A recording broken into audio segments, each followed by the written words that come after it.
नमस्कार दोस्तों, आज मैं आपको फाल्गुन मास में नित्य नियम से सुनी जाने वाली संपूर्ण कहानी सुनाने जा रही हूँ। प्रेम से बोले भोलेनाथ की जय हो।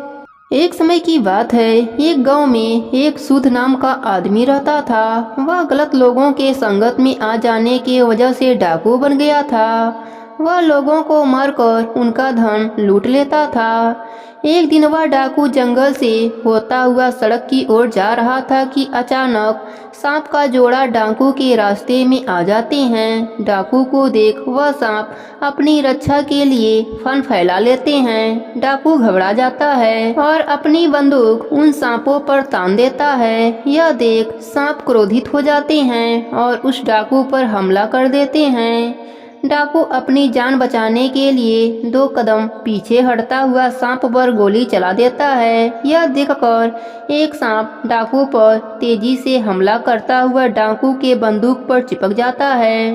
डाकू अपनी बंदूक को दूर फेंक देता है और वहां से भाग निकलता है। भागते भागते डाकू सड़क पर पहुंच जाता है। वहीं दूसरी तरफ उसी रास्ते से एक औरत और उसके साथ उसका एक 11 साल का बेटा भी था। वह दोनों घर की तरफ जा रहे थे। अचानक से डाकू भी वहां आ जाता है। डाकू को देखकर माँ बेटे घबरा जाते हैं। डाकू औरत के करीब जाता है और बलपूर्वक उस औरत से उसके गले का चैन खींच लेता है। अब औरत अपने और अपने बच्चे की जान की रक्षा के लिए उस डाकू से दया की भीख मांगती है। लेकिन डाकू इतना क्रूर स्वभाव का था कि वह अक्सर जिस किसी को भी लूटता वह उसे मार डालता था। इसलिए डाकू पर उस औरत की बातों का कोई भी असर नहीं पड़ता। वह उस औरत को तेज धार चाकू से मारकर घायल कर देता है। यह देखकर बच्चा क्रोध से एक पत्थर उठाकर जोर से डाकू के सर पर मार देता है। डाकू के सर से खून निकलने लगता है। डाकू उस बच्चे को भी चाकू से मार देता है और वहां से भाग जाता है। चीख चिल्लाहट को सुनकर आसपास के लोग वहां पहुंचते हैं और उस बच्चे और महिला को तुरंत हकीम के पास ले जाते हैं। माँ और बेटा दोनों बच जाते हैं। उधर डाकू भागता हुआ फिर से जंगल के तरफ चला जाता है। बहुत थक जाने की वजह से डाकू वहीं आराम करने लगता है। दूसरी तरफ नाग डाकू का पीछा करते हुए डाकू के पास पहुंच जाता है। डाकू सो चुका होता है और इधर नाग अपनी नागिन के मौत का बदला लेते हुए डाकू के पैर में डस लेता है। डाकू दर्द से छटपटाता हुआ वहीं मर जाता है। यह सारी घटना धर्मपुरी में बैठे हुए चित्रगुप्त और धर्मराज जी देख रहे थे। डाकू के मरते ही धर्मलोक के दूत धरती पर डाकू की आत्मा को लेने आते हैं। वह डाकू की आत्मा को धर्मलोक ले जाते हैं। धर्मलोक में चित्रगुप्त जी अपने किताब में डाकू के द्वारा किए गए सभी कर्मों का लेखा जोखा देखते हुए उसे उसके पापों की सजा सुनाते हैं। डाकू की आत्मा को बहुत सारी यातनाएं दी जाती है। इसके बाद चित्रगुप्त जी डाकू की आत्मा को बोलते हैं, जिस 11 साल के बच्चे को तुमने चाकू से मारा था उस पाप की सजा भोगने के लिए तुम्हारा फिर से धरती पर जन्म होगा। वो भी एक पंडित के घर में होगा जहां तुम सिर्फ 11 साल तक ही जीवित रहोगे। दूसरी तरफ एक गांव में एक पंडित रहता था। उसकी शादी को 10 साल हो गए थे, लेकिन अभी तक कोई भी बच्चा नहीं हुआ था। पंडित भगवान शिव जी का बहुत बड़ा भक्त था। वह रोज भोले बाबा को पूरी श्रद्धा और विश्वास से पूजा अर्चना किया करता था। साथ ही शिवरात्रि का व्रत भी किया करता था। इसके अलावा वह गरीबों और साधु संतों को भोजन भी कराया करता था। एक दिन भगवान शिव जी पंडित की सच्ची भक्ति से प्रसन्न होकर दर्शन देते हैं। पंडित भगवान का दर्शन पाकर बहुत प्रसन्न होता है। भगवान शंकर बोलते हैं, मैं तुम्हारी भक्ति से बहुत प्रसन्न हूँ, बोलो क्या वरदान दूँ। पंडित एक पुत्र की मांग करता है। भगवान शंकर तो अंतर्यामी हैं। वह भूत भविष्य पहले से ही जानते हैं कि पंडित क्या वरदान मांगेगा। इसलिए उन्होंने पंडित को पुत्र देने का वरदान देने से पहले यह बात बता दी कि यह पुत्र केवल 11 वर्ष ही जीवित रहेगा, उसके बाद यह मर जाएगा। यह जानने के बाद भी पंडित कुछ नहीं बोला, क्योंकि उसे अपनी भक्ति पर पूरा भरोसा था कि भगवान अपने भक्त के साथ कभी अन्याय नहीं होने देंगे। यह सोचता हुआ पंडित पुत्र का वरदान मांग लेता है। भगवान शंकर जी पुत्र का वरदान देकर अंतर ध्यान हो जाते हैं। अगले 9 महीने बाद पंडित के घर पुत्र का जन्म होता है। पंडित जानता था कि यह बच्चा 11 साल से अधिक नहीं जिएगा, फिर भी प्रसन्न रहता है। यह बात पंडित घर में किसी से भी नहीं बताता है।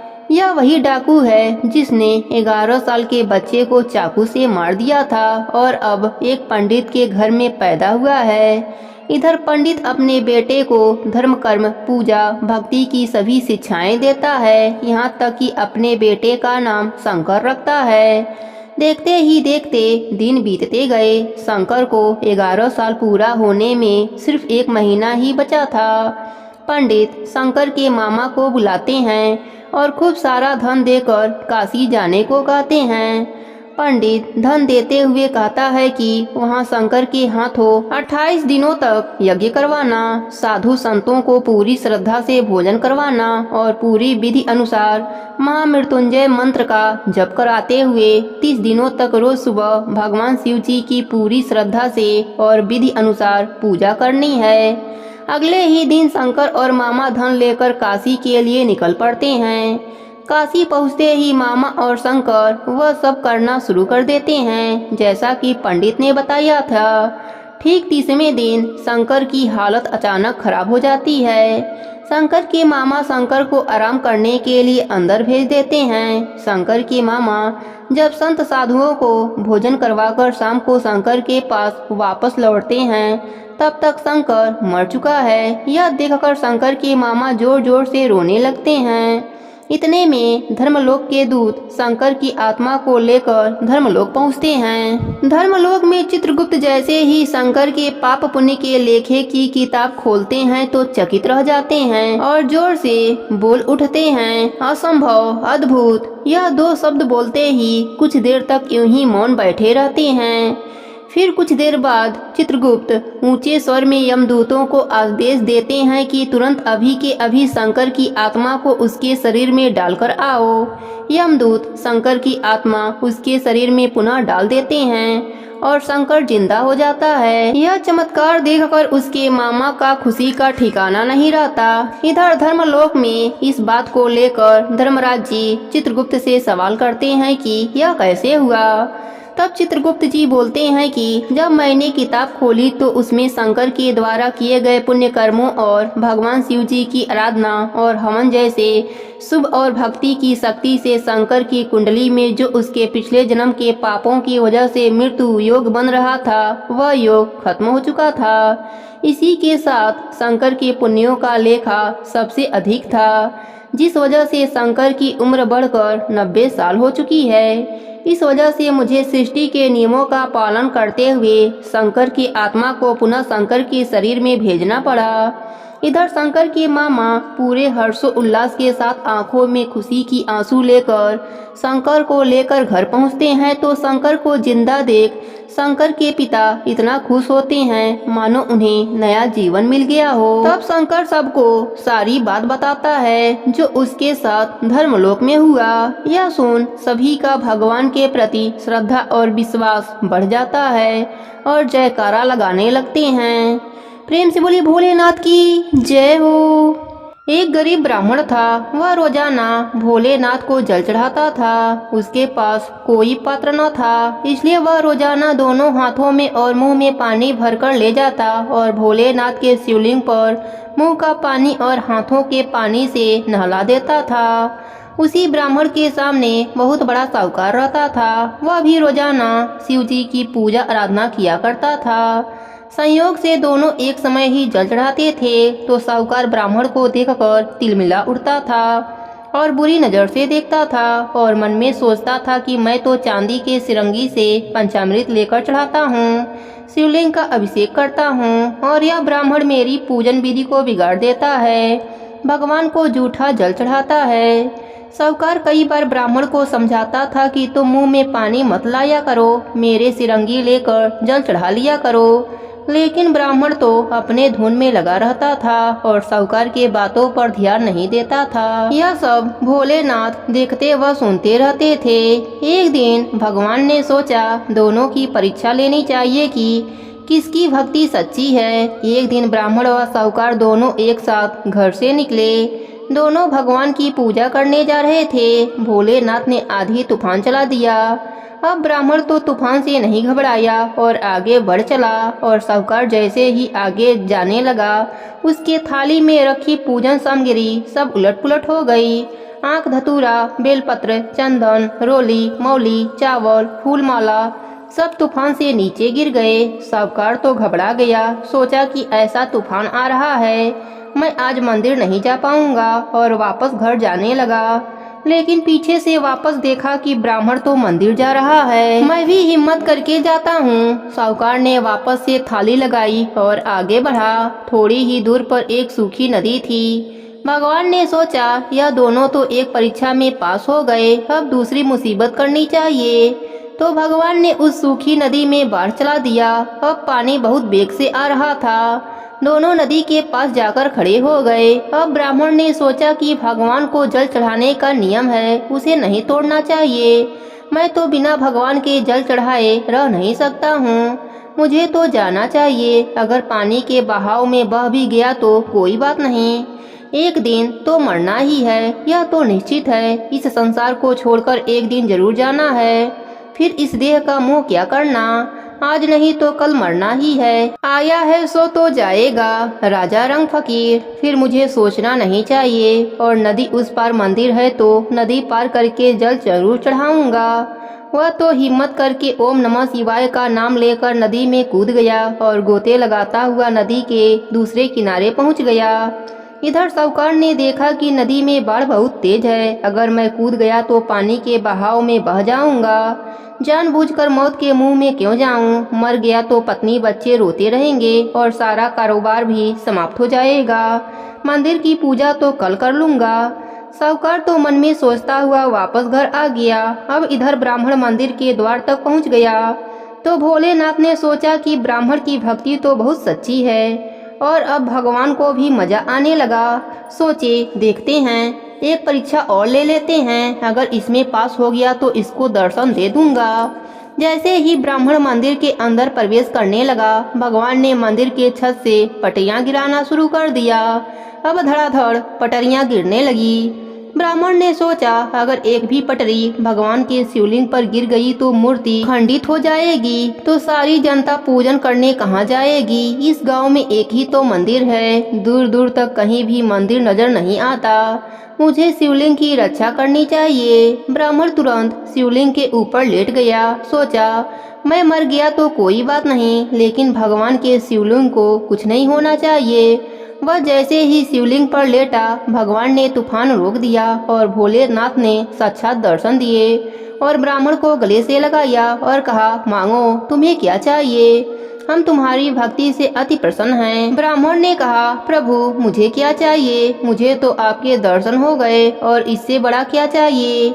लेकिन भगवान ने जोर देकर कहा कि नहीं ब्राह्मण, कुछ तो मांगो। ब्राह्मण ने कहा अगर आप देना ही चाहते हैं तो केवल एक रामझारा दे दो, जिससे मैं आपको जल चढ़ा सकूं, और अपनी भक्ति दे दो कि जब तक मैं जीवित रहूं सदा आपका ही गुणगान करता रहूं, और मुझे कुछ नहीं चाहिए। भगवान को हंसी आ गई और बोले ब्राह्मण तुम कितने भोले हो। ब्राह्मण ने कहा कि प्रभु मनुष्य अपने जीवन में कितना भी होशियार क्यों ना हो, कितना भी धन दौलत वैभव वाला क्यों ना हो, पर मरने के बाद उसके साथ कुछ नहीं जाता। उसकी होशियारी चतुराई यहीं रह जाती है, उसके साथ केवल भगवान की भक्ति जाती है। आपके दर्शन हो गए, मेरा जीवन तो सफल हो गया।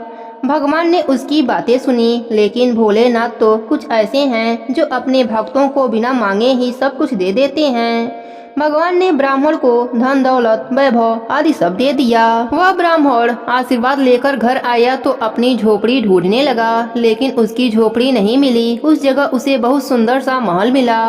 वह खूब ठाट बाट से रहने लगा। अब उसके पास साहूकार से भी ज्यादा धन दौलत हो गई। साहूकार उसके सामने नहीं आता था और अपनी गलती पर पछताता था। भगवान भोलेनाथ ऐसे ही हैं, वे बिना मांगे ही सब कुछ दे देते हैं। हे भोलेनाथ, जैसे आपने बिना मांगे ब्राह्मण को दर्शन दिया और बहुत सा धन दौलत वैभव दिया, वैसे ही सब पर अपनी कृपा बनाए रखना। प्रेम से बोली भोलेनाथ की जय हो। अब सुनती हैं सीता माता की नित नियम की कहानी। राम आए लक्ष्मण आए, देश के पुजारी आए, नित नेम का नेम लाए। आओ राम बैठो राम, माखन मिश्री खाओ राम, दूध बतासा पियो राम, सूत के पल का पोटो राम, साल दुसारा ओढ़ो राम, राम सवारे सबके काम, खाली घर भंडार भरेंगे, सबका बेड़ा पार करेंगे। जय श्री राम जय श्री राम। सीता माता कहानी कहा करती थीं, श्री राम सुना करते थे। एक दिन भगवान राम को किसी काम से बाहर जाना पड़ा। सीता माता कहने लगी कि भगवान, मेरा तो 12 वर्ष का नितनेम है, मैं अपनी कहानी किसे सुनाऊंगी। भगवान बोले, ऐसा करो, कुएं के पाल पर जाकर बैठ जाओ, औरतें पानी भरने आएंगी, तुम्हारी कहानी सुन लेंगी। सीता माता कुएं पर जाकर बैठ गईं। एक बहू आई, रेशम जड़ी की साड़ी पहन रखी थी और सोने का घड़ा ले रखा था। सीता मैया बोली, बहन, मेरा 12 वर्ष का नितनेम सुन ले। बहू बोली, मैं अगर आपका नित नियम सुनूंगी तो मुझे बहुत देरी हो जाएगी, घर में सास लड़ेगी। उसने कहानी नहीं सुनी। घर आई तो रेशम जड़ी की साड़ी फट गई, सोने का घड़ा मिट्टी का हो गया। सास बोली, बहू किसका दोष सिर लेके आई है। बहू बोली, सासू जी, दोष किया, कुएं पर एक औरत बैठी थी, कह रही थी मेरी कहानी सुन लो, मैंने नहीं सुनी तो ऐसा हो गया।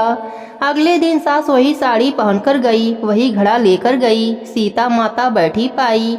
उन्होंने कहा, कहानी सुन ले बहन। सास बोली, बहन, मैं आपकी कहानी 4 बार सुनूंगी। सीता माता ने कहानी कहा, सास ने कहानी सुना। सास जब घर गई तो उसकी फटी साड़ी रेशम जैसी हो गई, सोने का घड़ा हो गया। बहू कहने लगी, सासू जी, तुम कैसे सब सही कर आई। सास बोली, जो तू दोष लगाकर आई थी, मैं दोष उतार आई। बहू ने पूछा, ऐसी वह कौन थी। सास बोली, वह सीता माता थीं, पुराने से नया कर देती हैं, खाली घर भंडार भर देती हैं, लक्ष्मी जी का वास कर देती हैं और जो कुछ इच्छा हो उसे भी पूरा कर देती हैं। बहू ने कहा, अच्छा, ऐसी कहानी मुझे भी सुना दो। सास बोली, ले भाई, तुम ही सुन ले। राम आए लक्ष्मण आए, देश के पुजारी आए। बहू कहने लगी, सासू जी, कहानी तो बहुत अच्छी है। सास बोली, बहू रोज कह लिया करेंगे। एक दिन उनकी पड़ोसन आई, बोली, बहन जरा आँच दे दो। सास कहने लगी, अभी हमने आँच नहीं जलाई।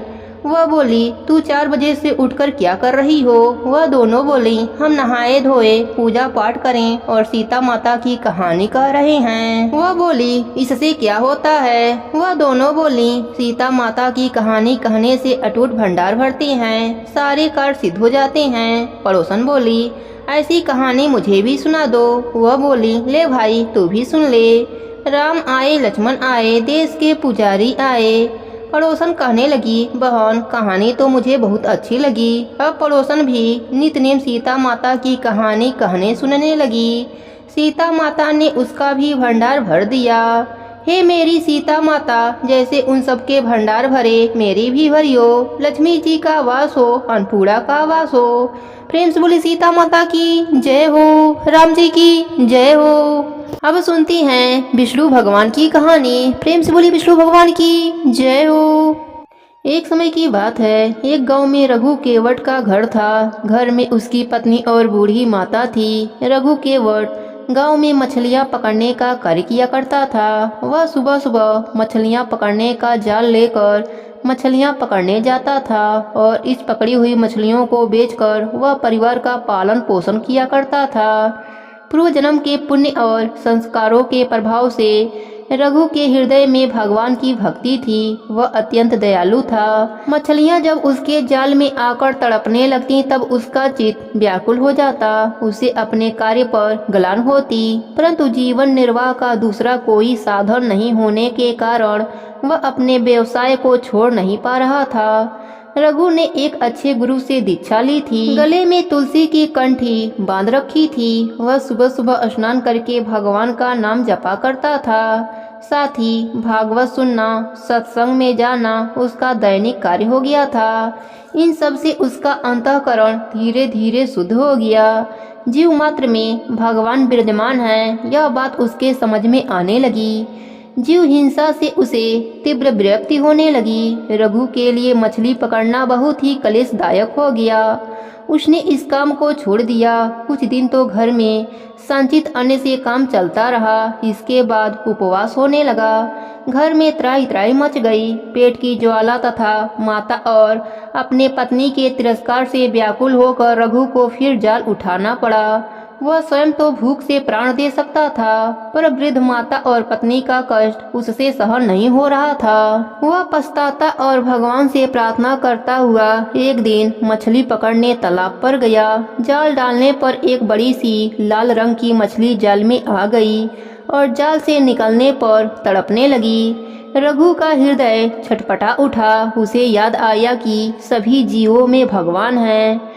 उस तड़पती मछली में उसे भगवान स्पष्ट प्रतीत होने लगे। इसी समय उसकी माता और पत्नी के भूख का स्मरण भी हुआ। दुखी और व्याकुल रघु ने मछली को जाल से निकालकर पकड़ा और कहने लगा, मत्स्य रूपी हरि, मेरे दुख की बात सुनो। तुम्ही ने मुझे धीवर बनाया है। जीवों को मारकर पेट भरने के सिवा और मैं जीवन निर्वाह का कोई दूसरा उपाय नहीं जानता हूँ, इसलिए मैं तुमको मारने के लिए विवश हूँ। तुम हरि हो या कोई और, आज मेरे हाथ से बचकर नहीं जा सकती। रघु ने दोनों हाथों से जोर से मछली का मुख पकड़ा और उसे फाड़ने लगा। सहसा मछली के भीतर से स्पष्ट शब्द आया, रक्षा कर नारायण, रक्षा कर। रघु चकित रह गया। उसका हृदय आनंद से भर गया। मछली को लेकर वह वन की ओर भागा। वहाँ पर्वत से बहुत से झरने गिरते थे। उन झरनों ने अनेक जलकुंड बना लिए थे। रघु ने एक जलकुंड में मछली डाल दी और रघु भूल गया कि वह कई दिनों से भूखा है। भूल गया कि घर में माता तथा पत्नी उसकी प्रतीक्षा कर रही हैं। वह तो कुंड के पास बैठ गया। उसके नेत्रों से दो झरने गिरने लगे। वह भरे कंठ से कहने लगा, प्रभु, आपने मुझे मछली के भीतर से नारायण नाम सुनाया है, अब आप दर्शन क्यों नहीं देते? आपका स्वर इतना मधुर है तो आपकी छवि कितनी सुंदर होगी। मैं आपका दर्शन पाए बिना अब यहाँ से नहीं उठूंगा। रघु को वहाँ बैठे 3 दिन हो गए। वह नारायण नारायण रट लगाए था। नारायण में तन्मय था। उसके मुख में जल की एक बूंद तक नहीं गई। उसे दिन और रात का पता नहीं चलता था। सदा भक्त की खोज खबर रखने वाले भगवान एक वृद्ध ब्राह्मण के भेष में वहां आ पहुँचे और पूछने लगे, अरे तपस्वी, तू कौन है? तू इस निर्जन वन में क्यों आया है? यहाँ कब से बैठा है? तेरा क्या नाम है? रघु का ध्यान टूटा। उसने ब्राह्मण को प्रणाम करके कहा, महाराज, मैं कोई भी हूँ, आपको इससे क्या मतलब? बातें करने से मेरे ध्यान में विघ्न पड़ता है, आप पधारें। ब्राह्मण ने तनिक हंसकर कहा, मैं तो चला जाऊंगा, पर तू सोच तो सही कि क्या कोई मछली भी मनुष्य की बोली बोल सकती है? तुझे भ्रम हो गया है। जब उस मछली में कुछ है ही नहीं तो तुझे किसके दर्शन होंगे? तू यहाँ व्यर्थ में बैठा है, घर चला जा। रघु ब्राह्मण की बात सुनकर चौंक पड़ा। उसने समझ लिया कि मछली की बात जानने वाले यह सर्वयज्ञ मेरे प्रभु ही हैं। वह बोला, प्रभु, सब जीवों में परमात्मा ही हैं, यह बात भी जानता हूँ। मछली के शरीर में वह ही बोलने वाले हैं। मैं बड़ा पापी हूँ, मैंने जीवों की हत्या की है। क्या इस कारण आप मेरा परीक्षा ले रही हैं? आप ही तो नारायण हैं, आप प्रकट होकर मुझे दर्शन क्यों नहीं देते? मुझे क्यों तरसा रहे हैं नारायण? भक्त की प्रेम भरी प्रार्थना सुनकर कृपा सागर प्रभु अपने दिव्य चतुर्भुज रूप में प्रकट हो गए। रघु तो उस लावण्य रूप को देखकर ताकता ही रह गया। वह आंसू बहाता हुआ प्रभु के चरणों में गिर गया। भगवान ने उसे भक्ति का आशीर्वाद देकर और भी वर मांगने को कहा। रघु ने हाथ जोड़कर कहा, प्रभु, आपके दर्शन हो गए और आपने भक्ति का आशीर्वाद दे दिया, फिर अब मांगने को क्या रह गया? परंतु आपकी आज्ञा है तो मैं एक छोटी वस्तु मांगता हूँ। जाति से धीवर हूँ, मछलियाँ मारना मेरा पौत्रिक स्वभाव है। मैं यही वरदान मांगता हूँ कि मेरा यह स्वभाव छूट जाए। पेट के लिए भी मैं कभी हिंसा न करूं। अंत समय में मेरे जीव आपका नाम रटती रहे और आपका दर्शन करते हुए मेरे प्राण निकलें। भगवान ने रघु के मस्तक पर हाथ रखकर तथास्तु कहा और अंतर ध्यान हो गए। भगवान का दर्शन पाकर रघु संपूर्ण बदल गया। वह भगवान का नाम कीर्तन करता हुआ घर आया। गांव के लोगों ने उसे धिक्कारा कि माता और स्त्री को निराधार छोड़कर वह भाग गया था। गांव के जमींदार ने दया करके बेचारी स्त्रियों के लिए अन्न का प्रबंध कर दिया था। रघु ने उसे भगवान की दया ही माना। यदि वह घर पर रहता तो जमींदार उसके परिवार को एक छटाक भी अन्न देने वाला नहीं था। अब वह रोजाना प्रातः शौच स्नान आदि से निवृत्त होकर भगवान का भजन करता और फिर कीर्तन करता हुआ गांव में घूमता रहता। अब लोग उसे बिना मांगे ही अनेक पदार्थ देने लगते थे। यह सब अंतर्यामी की प्रेरणा ही थी। रघु को प्रतिदिन परिवार के तीनों सदस्यों के लिए भोजन जितनी सामग्री बिना मांगे ही मिल जाती थी। रघु उसे ले जाकर माता को दे दिया करता था। पुत्र को इस प्रकार उस छोटे से गांव से प्रतिदिन बिना मांगे आवश्यक भोजन सामग्री मिलता देखकर माता के मन में बड़ा आश्चर्य हुआ, आनंद भी होता। माता और पत्नी मिलकर भोजन बनाते, ठाकुर जी को भोग लगाकर प्रसाद रूप में तीनों प्राणी उसे पाकर प्रशंसा पूर्वक भगवान का भजन करते। इस प्रकार परिवार का पालन पोषण होने लगा। उसकी माता तथा पत्नी भी अब भजन में लग गए। अब रघु भजन के प्रभाव से पूरा साधु हो गया था। दिन रात उसका मन भगवान में लगा रहता था। वह नाम कीर्तन करते करते बेसुध हो जाता था। भक्त रघु अब पूर्ण साधु स्वभाव को प्राप्त हो गया था। किसी से कुछ भी कहना सुनना नहीं था। किसी के मन में उद्रेक हो ऐसी कोई भी चेष्टा नहीं करता। दिन रात श्री हरि का नाम कीर्तन करता और भगवान में मन को लगाए रखता। यही उसका काम था। नाम कीर्तन करते करते रघु को प्रेम समाधि हो जाया करता था। गांव के कुछ दुष्ट बालक रघु को छेड़ते, उसके पीछे पीछे दौड़ते, परंतु रघु कुछ भी जवाब नहीं देता। इससे लड़कों का साहस और बढ़ गया। कुछ बदमाश लड़के गालियां देने लगे और एक दो ने मिट्टी के ढेले भी फेंकना शुरू कर दिया। रघु पहाड़ के समान अचल था। कोई कुछ भी कहे, प्रभु प्रेम में डूबे हुए रघु को तो कुछ पता ही नहीं चलता था। रघु की ऐसी स्थिति हो गई थी कि जब उसको बाह्य ज्ञान रहता था तब भी उस पर गालियां और मार का कोई असर नहीं होता था। क्रोध, क्षोभ और दुख माया मानो उसके हृदय से सदा के लिए बाहर हो गए थे। रघु की इस उदासीनता से लड़कों का उपद्रव बहुत बढ़ गया। बिना कारण ही रघु को सताना, मारना गांव के आवारा लड़कों के मनोरंजन का साधन बन गया था। रघु कहीं भी जाता तो लड़कों की टोली अपना काम करती हुई उसके पीछे पीछे रहती। भले लड़के तो केवल हंस हंस कर ही रह जाते, परंतु बदमाशों को धूल फेंकते और ढेला मारते, इसके बिना उन्हें आनंद ही नहीं आता। गांव के भले लोग लड़कों को ऐसा करने से रोकते। जो अच्छे लड़के होते वह तो अलग हो जाते, परंतु ढीठ लड़के किसी की भी नहीं मानते। एक दिन रघु गांव से भीख मांगकर अपने घर की ओर जा रहा था। इतने में ही पीछे से आकर एक दुष्ट लड़के ने उसके पीठ पर कांटों वाला डंडा मार दिया। रघु ने कुछ भी नहीं कहा। अब लड़का बार बार घुमा घुमा कर डंडा मारने लगा। रघु का शरीर लहूलुहान हो गया। खून की धारा बह निकली तो भी रघु ने अपने मुंह से एक शब्द नहीं कहा। भगवत शक्ति ने अपना कार्य शुरू कर दिया। रघु कुछ ही आगे बढ़ा था कि उसे मारने वाला लड़का बेहोश होकर गिर पड़ा और गिरते ही उसके प्राण पखेरु उड़ गए। लोग एकत्र हो गए। कुछ लोगों ने उसके घर जाकर माँ बाप को खबर दी। घर के लोग दौड़ आए। लड़के को बार बार उठाकर बैठाने की चेष्टा की गई। आखिर नाक के पास रुई रखकर देखा गया तो मालूम हुआ कि उसकी सांस ही नहीं है। माँ बाप रोने लगे, हाहाकार मच गया, परंतु उससे क्या होता। माता पिता को अपने लड़के के दुष्ट स्वभाव, निर्दयी आचरणों का पता चला। उन लोगों ने सोचा अवश्य ही यह निरपराध रघु को मारने का फल है। गांव के लोगों ने भी एक स्वर में यही कहा। अंत में सभी के सलाह से यह निश्चय हुआ कि रघु के घर चलकर उससे प्रार्थना की जाए।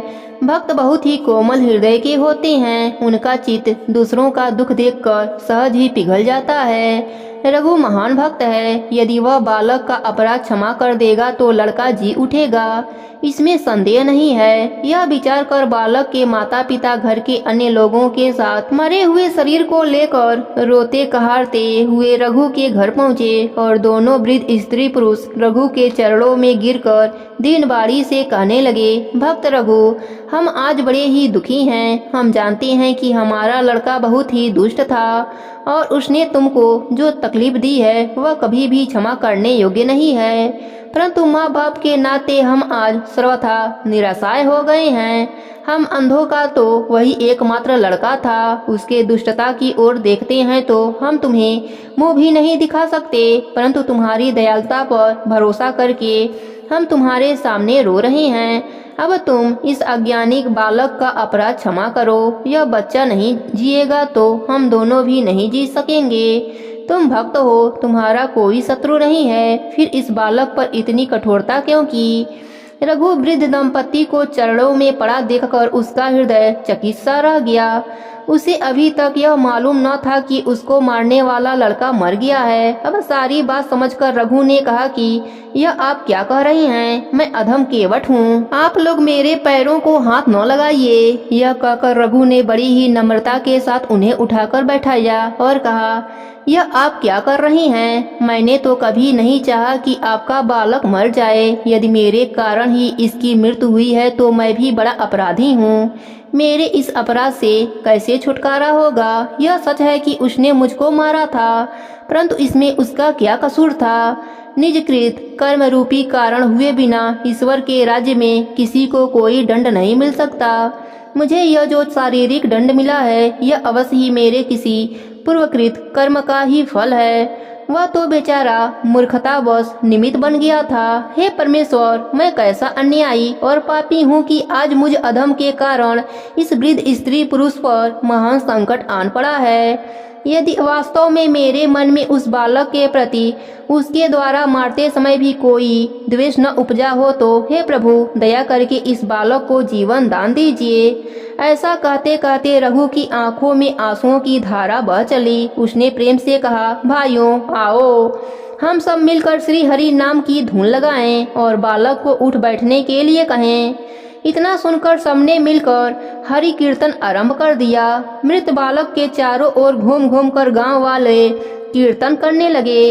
रघु भगवान के प्रेम में पागल होकर नाचने लगा और सब लोग मिलकर बालक को पुकार पुकार कर उठ बैठने के लिए कहने लगे। इतना सुनते ही भक्त की श्रद्धा भगवान के नाम के महात्म्य में भक्त वत्सल भगवान की कृपा से देखते ही देखते बालक अपना अंग ममोड़ने लगा और नींद से जागने की भांति उठ बैठा। बालक को जीवित देखकर माता पिता को जो आनंद हुआ उसकी कोई सीमा न रही। अब सभी लोग प्रेम मतवाले होकर परमो उल्लास के साथ हरि हरि ध्वनि करने लगे। दुष्ट बालक की भी मति बदल गई, वह भी हरि कीर्तन में मस्त हो गया। आनंद का सागर उमड़ पड़ा। सब लोग प्रेम आनंद सुधा का पान करके मस्त हो गए।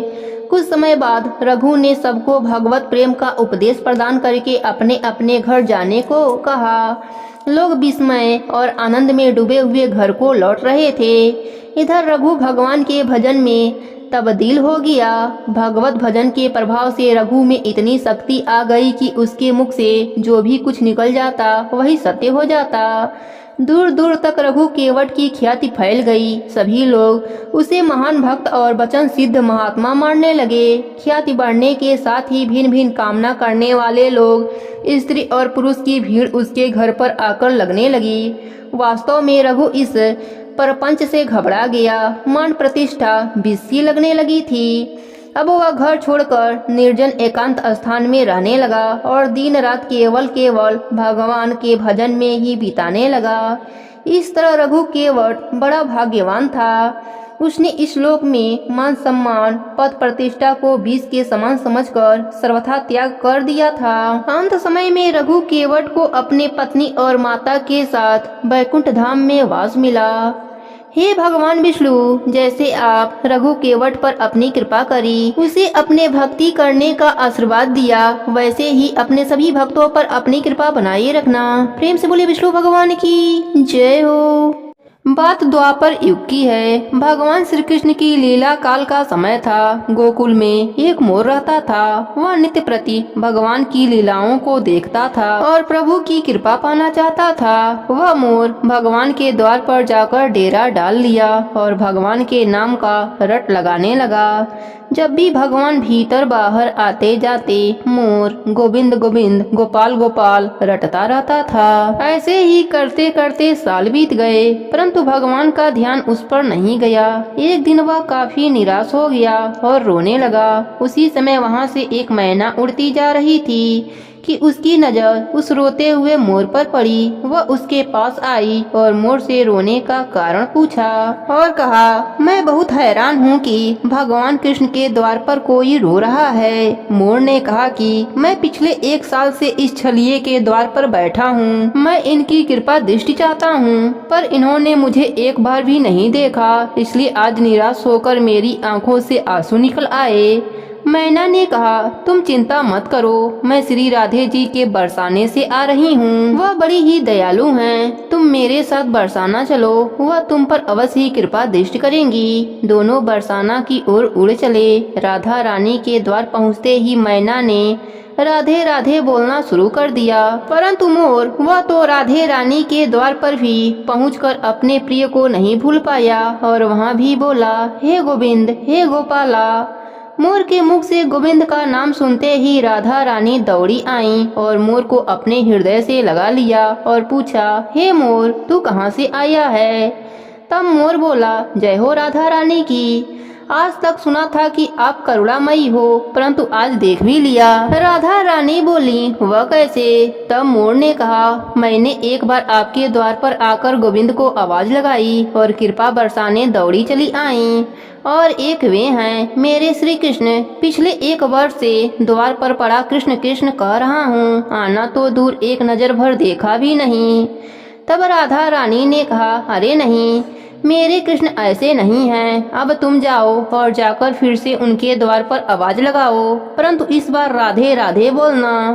मोर ने राधा रानी की बात मानी और तुरंत वहाँ से गोकुल आ गया और आते ही रटने लगा, राधे राधे। जब भगवान कृष्ण ने यह सुना कि द्वार पर कोई राधे राधे पुकार रहा है, तो भागते हुए मोर के पास आए और उसे गले से लगा लिया और पूछा, अरे मोर तुम कहाँ से आए हो? मोर ने कहा, वारे छलिया, पिछले 1 वर्ष से तुम्हारे नाम की रटना कर रहा हूँ, आना तो दूर कृपा दृष्टि से देखा भी नहीं, जल की एक बूंद ना पिलाई, और आज श्री राधे जी का नाम सुनते ही दौड़े चले आए। भगवान श्री कृष्ण बोले, अरे मोर बातों में मत उलझा, पूरी बात बता। तब मोर ने कहा, पिछले काफी समय से आपके द्वार पर खड़ा आपके नाम का रट लगा रहा हूँ, किंतु आपने कोई ध्यान नहीं दिया, तो मैं बरसाने श्री जी के धाम चला गया। और इस तरह मोर ने सारा वृतांत भगवान को सुना दिया। तब भगवान श्री कृष्ण बोले, तुम मेरे द्वार पर थे, तुम्हें मैं जल की एक बूंद ना पिला पाया, यह मैंने पाप किया है, और राधा नाम लेकर तूने मुझे पा लिया, यह तेरा सौभाग्य है। तेरे मुख से राधा नाम निकला, तू बड़ा बड़भागी है। इसलिए मैं तुम्हें यह वरदान देता हूँ कि जब तक यह सृष्टि रहेगी, तेरा पंख सदैव मेरे शीश पर विराजमान रहेगा, और जो भी भक्त राधा का नाम लेगा वह सदैव मेरे शीश पर रहेगा, मेरे कृपा का पात्र रहेगा। इसलिए यदि भगवान श्री कृष्ण को पाना चाहते हैं तो प्रेम से बोलिए, राधे राधे। अब सुनते हैं गणेश भगवान की कहानी। प्रेम से बोलिए गणेश भगवान की जय हो। एक गांव में एक अंधी बुढ़िया माई रहती थी। वह गणेश भगवान की परम भक्त थी। आंखों से भले ही दिखाई नहीं देता था, परंतु वह सुबह शाम गणेश भगवान के नाम में मग्न रहती थी। गणेश जी बुढ़िया माई की भक्ति से बड़े ही प्रसन्न हुए। उन्होंने सोचा, यह बुढ़िया माई मेरा नित्य नियम निभाती है, परंतु बदले में कभी कुछ नहीं मांगती है। भक्ति भाव का फल तो उसे मिलना ही चाहिए। ऐसा सोचकर गणेश भगवान एक दिन बुढ़िया माई के सम्मुख प्रकट हुए तथा बोले, माई तुम मेरी सच्ची भक्त हो, तुम मेरा नित्य नियम निभाती हो, मैं उससे बहुत प्रसन्न हूँ, अतः तू जो वरदान चाहो हमसे मांग सकती हो। बुढ़िया माई बोली, प्रभु मैं तो आपकी भक्ति प्रेम भाव से करती हूँ, मांगने का तो मैंने कभी सोचा ही नहीं, अतः मुझे कुछ नहीं चाहिए। गणेश भगवान पुनः बोले, मैं वरदान देने के लिए आया हूँ। बुढ़िया माई बोली, मुझे मांगना तो नहीं आता, अगर आप कहें तो मैं कल मांग लूं, तब तक मैं अपने बेटे और बहू से सलाह मशवरा कर लूंगी। गणेश भगवान कल आने का वादा करके अंतर ध्यान हो गए। बुढ़िया माई का एक पुत्र व बहू थे। बुढ़िया माई ने सारी बात उन्हें बताई और सलाह मांगी। बेटा बोला, माँ तू गणेश भगवान से ढेर सारा पैसा मांग लो, हमारी गरीबी दूर हो जाएगी, सब सुख चैन से रहेंगे। बुढ़िया माई की बहू बोली, नहीं माँ जी, आप पोते पोती का वरदान मांगे, वंश को आगे बढ़ाने वाला भी तो कोई चाहिए।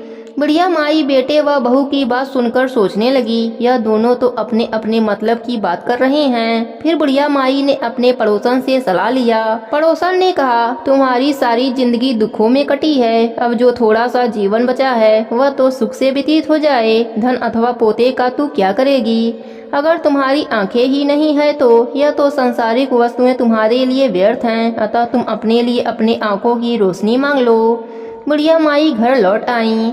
बुढ़िया माई और भी सोच में पड़ गईं। वह सोचा कि कुछ ऐसा मांगूं जिससे मेरा बेटा व बहू सबका भला हो, लेकिन ऐसा क्या हो सकता है? बुढ़िया माई कभी कुछ मांगने का मन बनाती तो कभी कुछ, परंतु कुछ भी निर्धारित ना कर सकी। दूसरे दिन गणेश भगवान पुनः प्रकट हो गए तथा बोले, बुढ़िया माई तुम अपना वरदान मांग लो। गणेश भगवान के पावन वचन सुनकर बुढ़िया माई बोली, यदि आप मुझसे प्रसन्न हैं तो कृपया मुझे मन इच्छित वरदान दीजिए। मैं अपने पोते को सोने के गिलास से दूध पीते हुए देखना चाहती हूँ।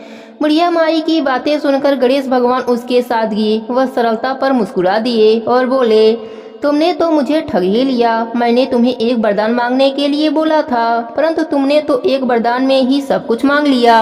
तुमने अपने लिए लंबी उम्र मांग ली, आंखें मांग ली, बेटे के लिए धन व बहू के लिए पोता भी मांग लिया। पोता होगा, ढेर सारा पैसा होगा, तभी तो वह सोने के गिलास में दूध पिएगा। पोते को देखने के लिए तुम जिंदा रहोगी, तभी तो देख पाओगी। अब देखने के लिए आंखों की रोशनी भी देनी पड़ेगी। फिर गणेश भगवान बोले, जो भी तुमने मांगा है वह सब तुम्हें मिल जाएगा। इतना कहकर गणेश भगवान वहाँ से अंतर ध्यान हो गए। गणेश भगवान की कृपा से बुढ़िया माई का घर धन धन पोता पोती से भर गया। हे गणेश जी महाराज, जैसे आपने बुढ़िया माई पर अपनी कृपा करी, वैसे ही अपने सभी भक्तों पर अपनी कृपा बनाए रखना, सबके व्रत को पूर्ण करना। प्रेम से बोलिए गणेश भगवान की जय हो। अब सुनते हैं धर्मराज जी की कहानी। प्रेम से बोलिए धर्मराज जी की जय हो। एक समय की बात है, एक गांव में एक लड़की थी जिसकी माँ मर जाती है। उसकी सौतेली माँ आती है और फिर एक सौतेली बहन भी आ जाती है। वह दोनों मिलकर उस पर बहुत अत्याचार करते हैं, घर का सारा काम कराते हैं और बाहर बकरियां लेकर खेत में भेज देते हैं और उसे घास भूस की रोटी देते हैं। वह लड़की खेत में जाकर बहुत रोती है और अपने माँ को याद करती है और कहती है, माँ आप तो चले गए, मुझे क्यों छोड़ गए, मुझे भी अपने पास बुला लीजिए। उसकी माँ जब तक जिंदा थी तब तक धर्मराज जी का पूजा करती थी, तो धर्मराज जी सोचते हैं कि इसकी माँ मेरी पूजा पाठ करती थी और उसकी लड़की पर इतने अत्याचार हो रहे हैं। धर्मराज जी बुढ़िया का भेष बनाकर उस लड़की के पास आते हैं और कहते हैं, बेटा तुम क्यों रो रही हो? तब वह लड़की कहती है, बुढ़िया माई मेरी माँ मर गई और मेरी सौतेली माँ और बहन मुझ पर बहुत अत्याचार करते हैं, घर का सारा काम करवाते हैं और खाने को भी कुछ नहीं देते हैं। तब बुढ़िया माई ने बोला, बेटा कोई बात नहीं, तुम खेत में आती हो तो देख खेत में कितनी झाड़ियाँ हैं, इनके देख कितने मीठे मीठे फल लगे हैं, तू इनके फल खाकर अपना पेट भर लिया कर। तब वह लड़की झाड़ियों के फल खाकर अपना पेट भरने लगी और खुश रहने लगी। तब उसकी सौतेली बहन सोचती है, यह खुश कैसे है, इसका क्या कारण है। एक बार वह लड़की खेत में गाय और बकरियों को लेकर जाने लगती है। तब उसकी सौतेली बहन उसके पीछे पीछे जाती है। वह देखती है कि वह झाड़ियों की बेर खाकर अपना पेट भर रही है। वह गुस्से में घर आकर अपने माँ से कहती है कि माँ अपने खेत की जो झाड़ियाँ हैं उसका बेर यह खा लेती है। तब उसकी माँ को गुस्सा आ जाता है और वह नाराज होकर बैठ जाती है। जब शाम को उसका पति आता है तब वह कहती है कि जब तक खेत की सारी झाड़ियां नहीं कटवाओगे तब तक मैं अन्य जल ग्रहण नहीं करूंगी। अब उसका पति उसको समझाता है लेकिन वह नहीं मानती है। उसका पति परेशान होकर खेत की सारी झाड़ियां कटवा देता है। अब वह लड़की फिर से भूखी रहने लग जाती है। फिर वह खेत में जाती है, वहाँ अपने माँ को याद करके रोने लगती है। तब धर्मराज जी महाराज फिर बुढ़िया का भेष बनाकर आते हैं और उस लड़की से पूछते हैं कि क्या हुआ बेटा। तब वह कहती है कि आपने कहा था कि बेर खाकर पेट भर लिया करो, लेकिन मेरी माँ ने सारी झाड़ियाँ कटवा दिया, अब मैं क्या खाऊं। तब बुढ़िया माँ कहती हैं कि बेटा कोई बात नहीं, तेरे पास बकरियां हैं, गायें हैं, तो इनका दूध पीकर अपना पेट भर लिया कर। तब वह लड़की हर रोज गाय और बकरियां की दूध निकालकर पीने लगी। फिर वह खुश रहने लगी। फिर उसकी सौतेली बहन उसके पीछे पीछे जाती है। वह देखती है कि वह लड़की गाय और बकरी का दूध निकालकर पी ले रही है। फिर वह घर आकर अपने माँ से सारी बात बताती है कि माँ वह सारा दूध निकालकर पी जाती है। फिर उसकी माँ गुस्सा होकर नाराज होकर बैठ जाती है और अपने पति से कहती है कि जब तक अपने घर की सारी बकरियां और गाय को नहीं बेच दोगे तब तक मैं अन्य जल ग्रहण नहीं करूंगी। तब उसका पति परेशान होकर गाय और बकरी को बेच देता है। फिर उसकी सौतेली माँ घर का सारा काम करवाती है और खेत में भेज देती है। फिर वहाँ जाकर वह रोती है और माँ को याद करती है। धर्मराज जी फिर बुढ़िया का रूप लेकर आते हैं और उस लड़की से कहते हैं कि बेटा तुम चिंता मत करो, तुम अपना घर छोड़ दो। तब वह लड़की कहती है कि बुढ़िया माई मैं कहाँ जाऊंगी, मेरा तो कोई सहारा नहीं है। तब वह बुढ़िया कहती है कि गांव के सीमा पर एक धर्मराज जी का मंदिर है, तुम वहां जाना और अपने मन की बात धर्मराज जी को सुनाना, वह अवश्य ही तुम्हें रास्ता दिखलाएंगे। तो वह लड़की रोते रोते धर्मराज जी के मंदिर जाती है और अपनी सारी बात धर्मराज जी को सुनाकर रोती है और घर आते आते रात हो जाती है। एक सेठ के दरवाजे पर ही सो जाती है। वह सेठ सेठानी बहुत पैसे वाले थे और उनको कोई भी संतान न थी। वह सेठानी रोज धर्मराज जी की पूजा करती और धर्मराज जी से विनती करती कि हे धर्मराज जी मुझे एक औलाद दे दो। जब वह सेठानी सुबह उठकर अपने घर का दरवाजा खोलती है तो उस लड़की को सोई हुई देखती है। तो वह सेठानी दौड़ी दौड़ी सेठ जी को बुलाकर लाती है। सेठ जी आते हैं और उसको उठाते हैं और कहते हैं बेटा कहाँ से आई हो, तेरा क्या नाम है, तुम यहाँ कैसे आ गई।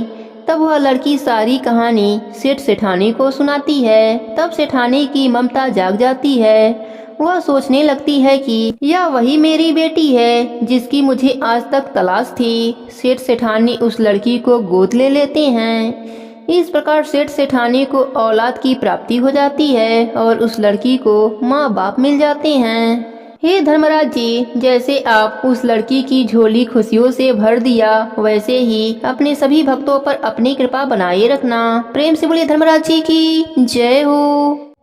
एक समय की बात है, एक गांव में दो सेठानियां रहती थीं। बड़ी सेठानी के पास बहुत सा धन था, लेकिन वह स्वभाव से बड़ा कंजूस थी और घमंडी भी थी। पर छोटी सेठानी के घर में धन कम था, लेकिन वह सरल स्वभाव की थी, सबका मदद करती रहती थी। साथ ही धार्मिक कार्य और लोगों की मदद करने में अपना समय व्यतीत करती थी। हर रोज सुबह स्नान करने के बाद तुलसी पीपल से स्त्री भगवान के मंदिर जाकर पूजा पाठ करती और वहीं बैठकर धर्मराज जी की कहानी सुना करती थी। यह सब देखकर बड़ी सेठानी हंसती और कहती यह तो पूरा दिन फालतू कामों से अपना समय खत्म कर देती है। ऐसे ही दिन बीतते गए और दोनों सेठानियां बूढ़ी हो गईं और एक दिन दोनों की मृत्यु हो गई। छोटी सेठानी को लेने के लिए धर्मराज जी ने अपना विमान भेजा और बड़ी सेठानी को दूध मारते हुए ले जाने लगे। रास्ते में बड़ी सेठानी ने कहा कि मुझे भूख लगी है। तब दूत बोले कि यदि तुमने अपने संपूर्ण जीवन में किसी को खाना खिलाया होगा तभी हम तुम्हें खाना देंगे, अन्यथा नहीं देंगे। थोड़ी देर बाद उसने फिर से कहा कि मुझे प्यास लगी है। तब दूत बोले कि यदि तुमने अपने संपूर्ण जीवन में किसी प्यासे को पानी पिलाया होगा तभी हम तुम्हें पानी देंगे, अन्यथा नहीं देंगे। इस प्रकार उसे पानी भी नहीं मिला। आगे रास्ते में उसे कांटे चुभने लगे और तेज गर्मी पड़ने लगी, लेकिन दूत उसे घसीटते हुए ले जा रहे थे। अब बड़ी सेठानी बड़ा पछता रही थी कि मेरे पास सब कुछ होते हुए भी दान धर्म नहीं किया। बड़ी कठिनाइयों के बाद वह धर्मनगरी पहुंची। वहां जाकर उसने देखा कि छोटी सेठानी सोने के सिंहासन पर बैठी है और उसके पास तरह तरह के व्यंजन फल रखे हैं और दास दासियां चवर डोला रहे हैं। छोटी सेठानी का ठाट देखकर बड़ी सेठानी बड़ा पछता रही थी। बड़ी सेठानी बोली कि प्रभु, मुझे सवा पहर का समय दे दीजिए, मैं वापस आकर अपना दंड भोग लूंगी। बड़ी सेठानी के बार बार आग्रह करने पर धर्मराज जी बोले ठीक है। बड़ी सेठानी के शरीर में वापस प्राण डाल दिए गए और वह धरती पर आते ही अपने पंडितों को बुलाकर धर्मराज जी की कहानी सुनी और सब तरह के दान धर्म करी और उद्यापन करी। इतने में समय पूरा हो गया। अब की बार बड़ी सेठानी को लेने के लिए स्वर्गलोक का विमान आया। सवा पहर के दान धर्म और धर्मराज जी की कहानी सुनने से बड़ी सेठानी को भी स्वर्गलोक की प्राप्ति हुई। हे धर्मराज जी, जैसी कृपा आपने उन दोनों सेठानियों पर करी, वैसे ही आपके नित्य नियम को निभाने वाले सभी भक्तों पर अपनी कृपा बनाए रखना। कहानी अधूरी हो तो पूरी करना, पूरी हो तो मान रखना। प्रेम से बोले धर्मराज जी की जय हो, चित्रगुप्त जी की जय हो।